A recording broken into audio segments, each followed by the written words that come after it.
जिल्हा परिषदेची निवडणुकीची रणधुमाळी चालू झाली. महायुती महाराष्ट्रामध्ये फक्त कोल्हापूरमध्ये एकत्र लढली आणि त्यात कोल्हापूरमध्ये ती महायुतीने यश मिळवलं. आता जिल्हा परिषदेमध्ये महायुती एकत्र लढणार का हे आपण विचारणार आहोत खासदार धनंजय माडिक यांनी. महायुती आपली एकत्र लढणार का आता सध्या? कोल्हापूर जिल्ह्यामध्ये आता 12 तालुक्यामध्ये या निवडणुका जिल्हा परिषदच्या होत आहेत. बहुतांश ठिकाणी आपण महायुती म्हणून लढण्याचा प्रयत्न केलेला आहे.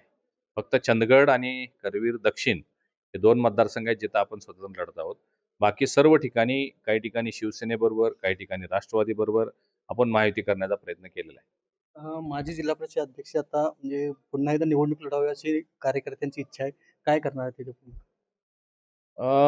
शोमिका महाडिक यांनी जिल्हा परिषद अध्यक्षपदाची धुरा सांभाळलेली होती. त्यांना खूप चांगला अनुभव आहे, प्रशासनाचा अनुभव आहे. परंतु त्यांचा मतदारसंघ राखीव झाल्यामुळे त्यांनी निवडणूक न लढवण्याचा निर्णय घेतला होता. आणि आज अंतिम दिवस आहे.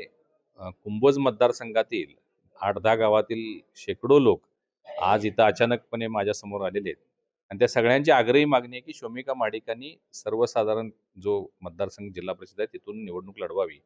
11 इच्छुक उमेदवार ज्यामध्ये आहेत, ज्यांनी आमच्याकडे अन्य पक्षांकडे उमेदवारी मागितली होती, शिवसेनेकडे मागितली होती, ते सगळे लोक एकत्र आलेले आहेत आणि सगळ्यांची मिळून मागणी आहे आणि खूप आग्रह आहे. ते धरणे आंदोलनावर बाहेर बसलेले आहेत की काही करून शोमिकांना आमच्याकडे उभा करा, आम्ही त्याशिवाय जाणार नाही.